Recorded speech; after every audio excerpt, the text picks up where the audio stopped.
Noah is lying sleepy against a big cream pillow, eyes half closed, breathing slow. Then something small moves beside him. Miso, a rescued pallas kitten, barely bigger than the pillow itself, climbs up carefully and settles near Noah's shoulder. He looks straight at the baby's face. Merp, chirp, row? Noah opens one eye. Miso answers again, softer this time. Mur, proop? Behind the camera, the family laughs quietly. It looks like the kitten is waking the baby up, but Miso doesn't leave. He shifts closer to Noah's shoulder and keeps going, this strange little back and forth that sounds almost like conversation. Then Noah's eyes drift shut again. We thought our rescued pallas kitten was disturbing the baby's nap. Then we noticed something that made everyone in the room go quiet. Miso wasn't trying to wake him up. He seemed to be trying to put him to sleep. If gentle animal friendships make your day a little brighter, subscribe to Echo of the Wild, because what Miso did next surprised all of us.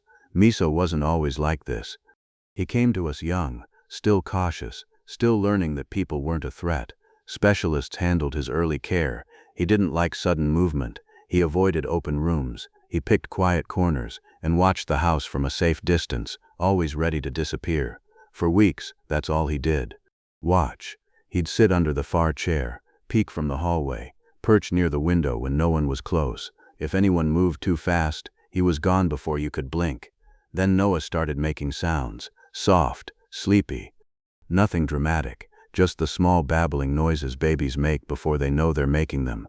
And Miso froze. He turned his head toward the sound, just his head at first. Then, slowly, his whole body followed, paw over paw, low to the ground, like he wasn't sure this was a good idea.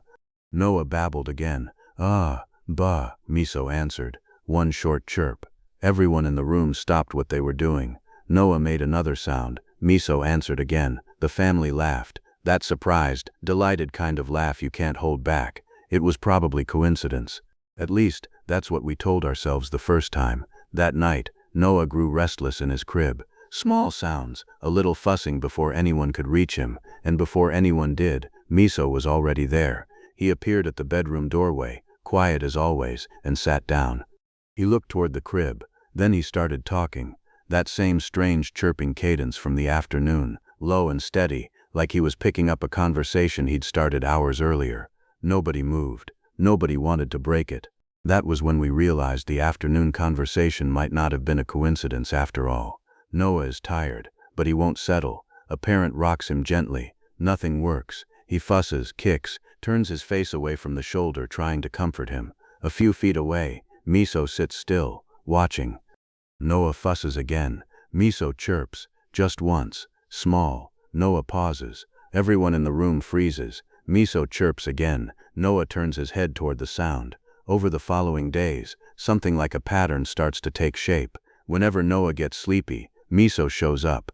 He keeps his distance, never crowds, never rushes, just sits close enough to be noticed, watches Noah's face, and makes these short, quiet sounds. Noah goes still, curious. The fussing pauses. The family starts calling it, half joking, Miso's bedtime podcast. But Miso isn't perfect at this. One afternoon he starts quietly, the way he usually does. Noah ignores him, eyes fixed somewhere else. Miso tries a louder chirp. Still nothing. He inches closer. Another sound. Noah's eyes open. Miso, apparently done being subtle, lets out one enormous, open-mouthed vocalization, dramatic, almost offended. Noah bursts into laughter. Miso had officially failed as a sleep specialist, but somehow, he looked like the baby was the problem. That's when the funniest phase begins.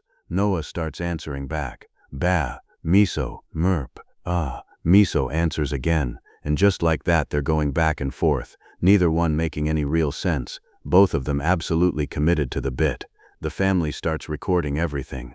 There's the day Miso is mid-chirp, and Noah sneezes. Miso jumps backward like he's been caught doing something wrong, then saunters back a minute later pretending nothing happened.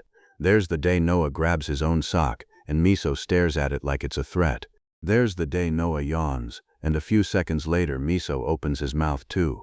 The family swears he copied it, though nobody can prove it. And then there's the night Noah finally drifts off mid-conversation, and Miso, still going, chirps once more into the silence. A parent whispers, he's already asleep. Miso chirps again anyway. Apparently Miso believed in finishing the entire performance. Underneath the comedy, something quieter is happening. Miso isn't becoming a lap cat. He isn't suddenly tame or affectionate the way a house cat might be. But he's calmer, more predictable. He picks the same spots. He shows up during the same quiet windows of the day. He chooses, again and again, to be near this particular small, loud, unpredictable creature, when for months he'd chosen to be near no one at all.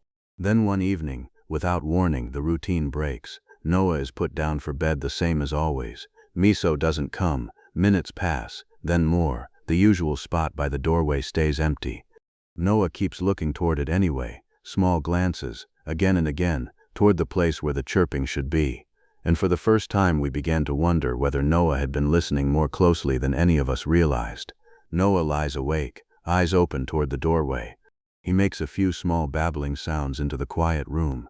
No answer, no Miso. The family checks his usual spots. Under the chair, empty. The window perch, empty. The hallway corner where he likes to watch the house, empty too. They finally find him curled up asleep in another room entirely, tucked into some quiet corner of his own, far from the sound he'd been answering for weeks. There's no dramatic reunion scene here, no forced moment. Miso simply wakes on his own, stretches, and after a while wanders toward the familiar murmur of the bedroom. He reaches the doorway. Noah sees him immediately and breaks into a smile. Miso sits, one tiny chirp. Noah answers. Maybe Noah didn't understand what Miso was saying. Maybe Miso didn't understand Noah either, but somehow, they had learned to expect each other. The comedy doesn't wait long to return. Miso starts up his lullaby, and instead of settling, Noah gets excited, kicking his legs, grinning wide awake. Miso stops mid-chirp and just stares at him, baffled. Noah laughs. Miso tries again, louder. Noah laughs harder. Once again, the world's worst lullaby singer had accidentally started a party. Over the next few days, the family starts paying closer attention, not testing anything, not interfering, just watching what happens naturally, and a pattern keeps repeating. Miso vocalizes more when Noah babbles. He tends to approach during the quiet stretches of the day. He often pauses right after Noah makes a sound, like he's waiting for something. Noah, for his part, visually tracks Miso around the room now, his eyes following the kitten in a way they don't follow much else, and more than once, a spell of fussing breaks the moment Miso appears. We couldn't prove Miso was deliberately singing him to sleep, but we could see that the two had built a routine around each other's sounds. Then comes the funniest exchange yet. "Ah," Noah says. Miso chirps. "Baba." Miso answers with something longer, more insistent. Noah laughs and tries again. Miso opens his mouth wider. Noah copies the motion, mouth open, no sound coming out, just mimicking. For a moment they genuinely look like they're arguing about something important. From behind the camera, a parent mutters, "What are you two even talking about?" Miso answers immediately, as if he's been personally addressed. Perfect timing, entirely by accident.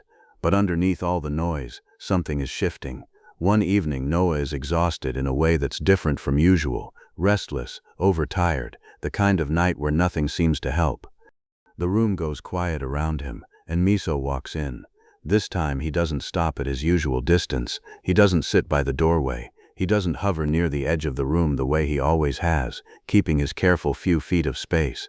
He moves closer than he's ever moved before, right up near the edge of the pillow, close enough to touch if Noah reached out. And he stays. Noah is restless, overtired, on the edge of a hard night. Miso sits close beside him now, closer than ever before, with careful, quiet space between them. Noah babbles, tired and uneven. Miso answers softly, not loud, not chaotic, just short, gentle sounds, spaced out, patient. Noah watches him. Miso pauses. Noah's eyes begin to close. Miso chirps again, quieter still. Noah stays still this time. The room goes quiet in a way it hasn't before. The family stops laughing behind the camera. Nobody says anything. The camera holds steady on the two of them, the small boy and the smaller kitten, sitting together in the low light. Miso doesn't move. He doesn't chirp again right away. For once he doesn't create any chaos at all. He just sits there, beside a sleeping baby, doing nothing but being present. After weeks of making us laugh, Miso finally did what he seemed to have been trying to do all along. And then, of course, comedy finds its way back in. Noah is fully asleep. The room is silent. Miso looks at him for a long moment, tail flicking once, like he's deciding something. Then, without warning, Aldo, loud, sudden, unmistakably pleased with itself. Noah's eyes fly open. Behind the camera, the entire family loses it, laughter breaking the stillness they'd all been holding on to a moment before.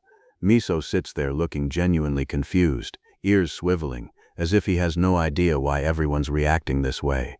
And just like that, the greatest lullaby performance in history ended with the singer waking up his own audience. The final stretch of footage plays like a highlight reel of everything this strange little friendship has become. Miso chirping beside Noah, Noah answering back. Miso startled by a sudden sneeze, Noah laughing at nothing in particular, Miso staring seriously at some invisible threat, Noah yawning, Miso, a beat later, opening his mouth to copy him, Miso waiting at the doorway, Noah's face lighting up the moment he appears, Miso talking to a baby who's already asleep, Miso wandering off, mildly offended, when nobody responds. None of it makes sense on paper, all of it makes sense if you've watched it happen. We rescued Miso because we thought he needed someone. We never expected him to choose the smallest person in the house, or to become the funniest bedtime companion Noah could ever have. The video closes back on the image from the very beginning. Noah asleep against the cream pillow, Miso settled near his shoulder, one small wild kitten looking toward one small sleeping boy. A single soft chirp breaks the quiet, and then nothing else. Maybe it wasn't really a lullaby. Maybe they weren't really talking, but every night, one tiny wild kitten spoke, and one little boy listened. If Miso and Noah made you smile, subscribe to Echo of the Wild, and tell us in the comments what you think Miso was trying to say. One last shot before the screen fades. Noah asleep, Miso chirping one final time, Noah's eye cracking open just slightly in response.